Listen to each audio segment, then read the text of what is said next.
மேட்டுப்பாளையம் பவானி ஆற்றின் கரையோரம் வியாழக்கிழமை அன்று யானைகளுக்கான புத்துணர்வு முகாம் துவக்கப்பட்டுள்ளது. தமிழகத்தில் உள்ள கோவில், மடங்கள் மற்றும் வனத்துறையின் கட்டுப்பாட்டில் உள்ள யானைகளுக்கு புத்துணர்ச்சி அளிக்க சிறப்பு நலவாழ்வு முகாம் நடத்த தமிழக அரசு அறிவித்தது. அதன் பேரில் மேட்டுப்பாளையம் அடுத்த தேக்கம்பட்டி வனபத்ரகாளியம்மன் கோவில் அருகே பவானி ஆற்றின் ஓரத்தில் 12 ஏக்கர் நிலப்பரப்பில் முகாம் அமைக்கப்பட்டது. வியாழக்கிழமையன்று துவங்கிய இந்த புத்துணர்வு முகாம் பிப்ரவரி மாதம் 4ஆம் தேதி வரை 48 நாட்கள் நடக்கிறது.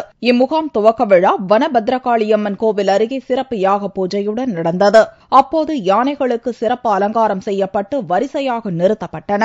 பின்னர் முகாமிற்கு வந்த தமிழக இந்து சமய அறநிலையத்துறை அமைச்சர் செந்தூர் பாண்டியன், வனத்துறை அமைச்சர் ஆனந்தன் ஆகியோர் யானைகளுக்கு கரும்பு, பழங்களை கொடுத்து முகாமை துவக்கி வைத்தனர். எந்த யானைக்கு இங்க வர இஷ்டம் இருக்கோ அந்த யானையை தான் கூட்டு வரோம். 48 நாள் ஒரு மண்டலம் முகாம் நடைபெறும். கோவில் மற்றும் வனத்துறை யானைகள் இரண்டும் ஒரே இடத்தில் வைத்து பயிற்சி அளிக்க போதிய இடவசதி இல்லாததால் வனத்துறை யானைகளுக்கு நெல்லித்துறை அடுத்த விளாமரத்தூர் வனப்பகுதியில் முகாம் அமைக்கப்பட்டுள்ளது.